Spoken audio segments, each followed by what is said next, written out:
All right, here we go.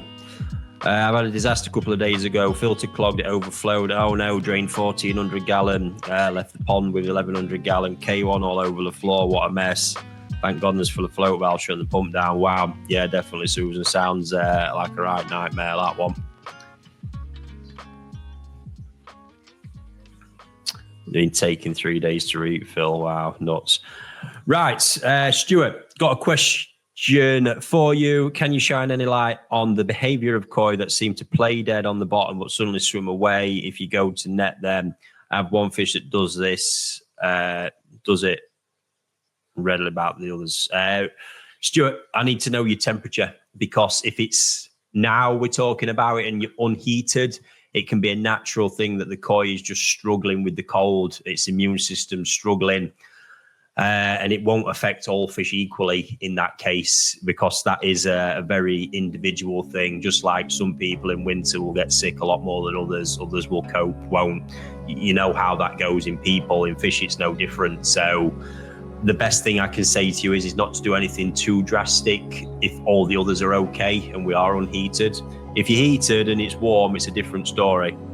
It could just be suffering from something virally potentially, which is knocking it down. So best thing you can do if you are unheated, you've got to be very, very careful, is probably the addition of salt to around 1/2 ounce per gallon, 0.3%. It's the most you're going to be able to do just to give it a bit of support and help it on, that won't be of detriment to the others. You know, that'll cause the others no harm at all. It'll make the cold periods easier for them as well. So feel free to get back to us, Stuart, and let us know the actual situation with your pond temperature, and we can relook at that one. Hi Ricky, is this a good time of year to redig our pond? They are heated at 18 degrees at the moment, but heavily overstocked. Just worried about stressing them. How quickly can I drop the temperature? Sorry, but I'm trying to work out. So redig our pond. Are we talking about dropping the temperature out here to move them for a temporary home while you dig another pond? Just yeah, give me a bit more clarity on that one if you can, and again we can come back to that. Sorry guys if I'm missing some obvious there. Good evening. Oh, that's it. Paul's on it. Look, Paul's on it. Hit the like button, guys. Oh yeah, that's it this week. So that actually ties in. Let me make a note of that. The channel has now surpassed 8,000 subscribers, which is absolutely phenomenal. Thank you all for the support with it all. You know, it's not the be all and end all, but it is nice to see people buying in by hitting that subscribe button. And I'm not going to lie, for me, I draw motivation on it to keep going. I'm motivated by little things like that at times. It's like a challenge in my head now to get it to 10,000. You know, it drives it to keep doing this, trying to do better videos and all the rest of it. So yeah, thank you to all of you who have hit that subscribe button. If you haven't, come on, get it done. Get it done. It don't cost you out. Yes, nice one, Paul. Anyway. Hey, going ball, this didn't last long. Oh no, Keith's got the pond balls on the top. It's been cold though, hasn't it? I mean, the insanity of the weather as well, to go from where it was. We've had a few days we've basically been back in t-shirts bar the rain, and now we're back to it absolutely biting with the gritters all over. It's just insanity.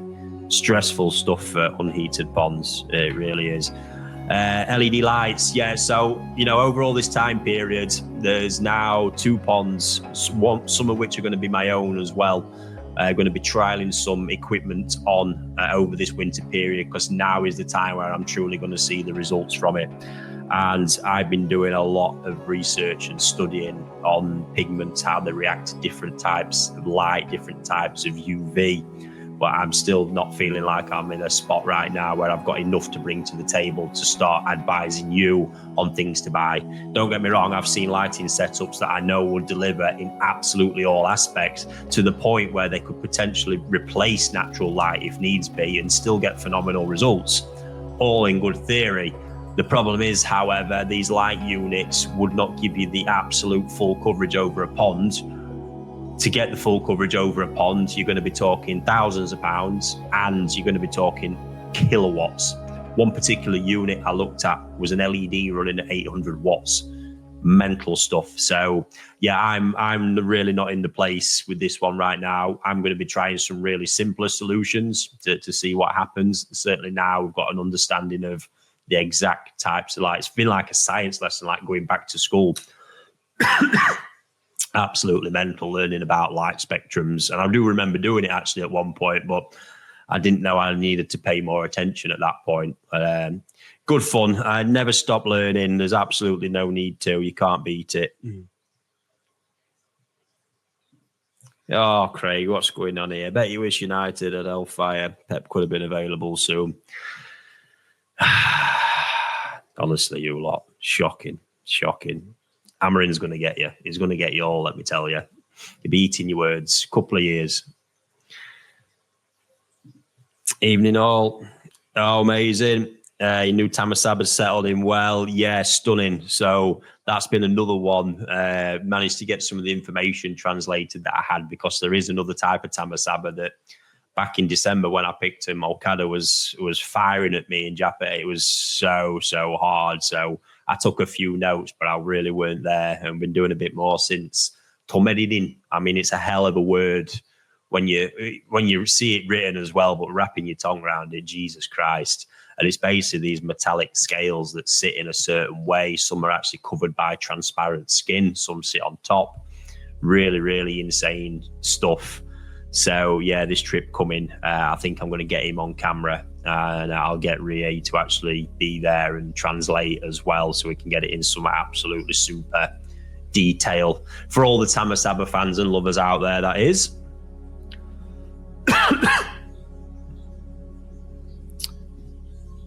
Right, Scrag, question. Can you confirm the best comfortable temperature for winter being heated? Some say 10, 12, but why? And some say 15, 17, danger. Is there truth in it? Well, I'm that one that's been pretty much saying this, buddy, unless you've not seen it.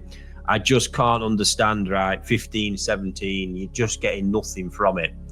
10, 12, you're on the way. They will be so comfortable at that.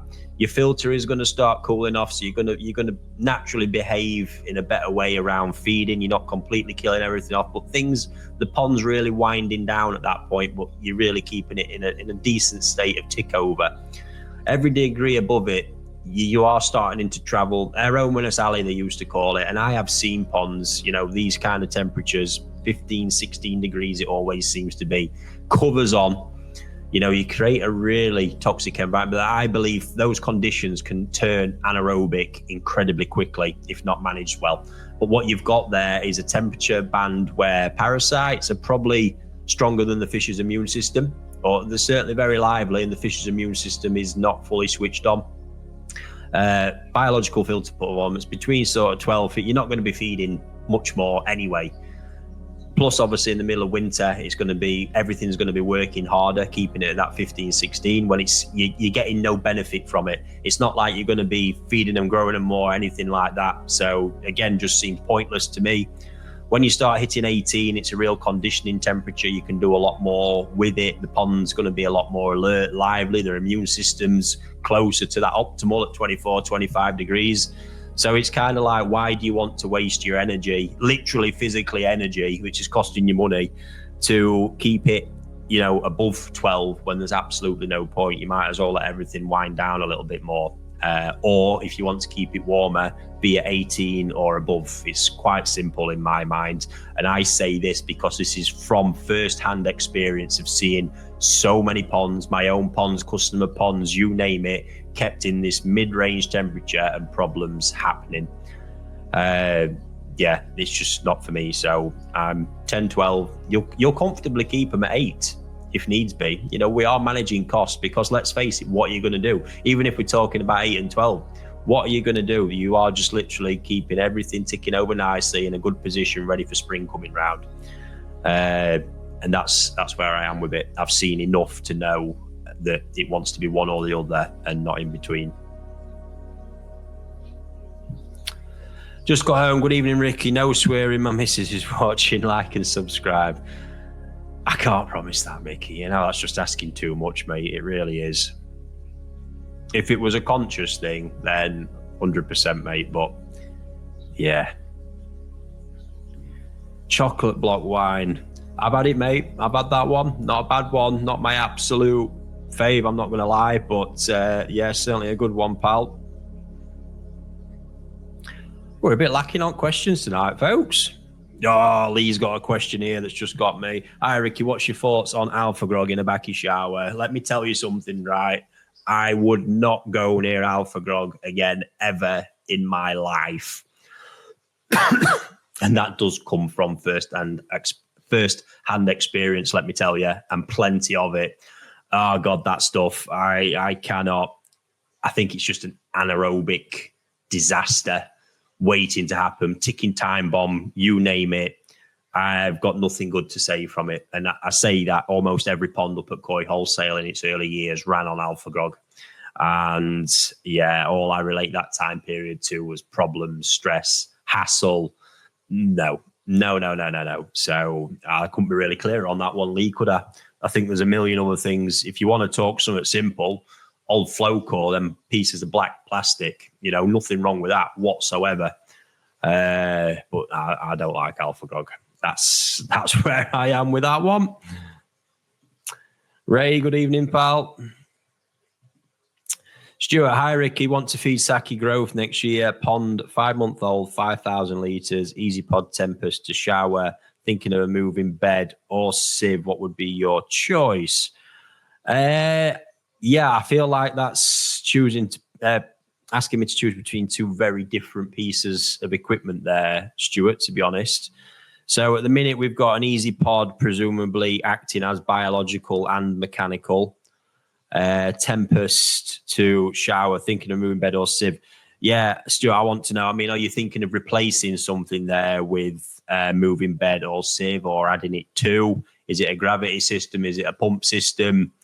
I really need a bit more. I hope there is a bit underneath before I say that. I've got a little bit more info there, but not quite what I need. So if you want to fill me in on a bit of that, Stuart, we'll pick that back up shortly. Oh, there we go. Look, so coming back to that one, dropping the temp so I can temporary house them in an above ground pool. Yeah, so just again, I think I spoke about this last week, actually. So without covering it too much, you can look back at that because I was speaking about temp dropping. But what you want to do is kind of come down slowly, like a half a degree like that over, a day, maybe every couple of days, but then get to a point, say 18 to 14, and just let that for sort of like a week or so, just everything settle at that. Reduce your feeding massively as you're coming down as well. That's really important so you don't cause any spikes. And then at the same time, let it settle at that new temperature band for a little while. Everything be cool, you're dead happy, then go on another little drop period until you get down to where you go. That's the best way that you can do it. Do you ever find heated ponds damaging on Benny for Doitsu fish? Had a class coder shower that went Shiro, had to move it on as I'm raging sure I don't. Fair enough, Rory. No, what you've got there is Doitsu fish and being in an intense growing environment, if that's what we're talking about, because they are tricky things. There's no real tells on reading Benny in these fish. And even when you can, I've got experience with it. I would struggle to put it into words what I see when I'm analysing Benny on a Doitsu fish. And it's not like with a Wagoi, a scaled fish, where we can look and we've got Sashi, Kiwa, all them things to use and try and have an indication and read what's going on. It's really not like that. So they are difficult, temperamental. Again, light exposure and everything like that's going to play a massive part as well. You are just falling victim there to what Doitsu fish are. And this is actually why when you get quality Nisai, Sansai of Doitsu fish, again, they command such high sums because there's so much rate of failure along the way. Actually look at the amount of people in Japan producing Doitsu fish at any kind of scale. The only two major players in it are Shinoda and Hiroi. Weirdly, they're just, it's not even weirdly, knowing how it all works, they're just a stone's throw away from each other. But really tough fish, and especially then when you get into the other complexities of Doitsu fish and how the Japanese have wanted them, where they're completely scaleless, such a challenge. And that's why those two bloodlines do reign supreme, because they've done it. They've managed to, this deformity rate will still be high, but they're getting a good yield out of their spawnings, whereas anybody else trying to do that's just going to be coming up against it, because so much inbreeding got to be done to get them to that point. It's pretty nuts.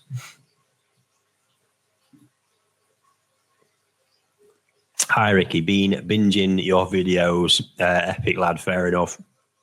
About to launch into a 2,100 gallon pond, confused as for filtration. All roads leading to a Nexus 220 plus. Any notes of wisdom?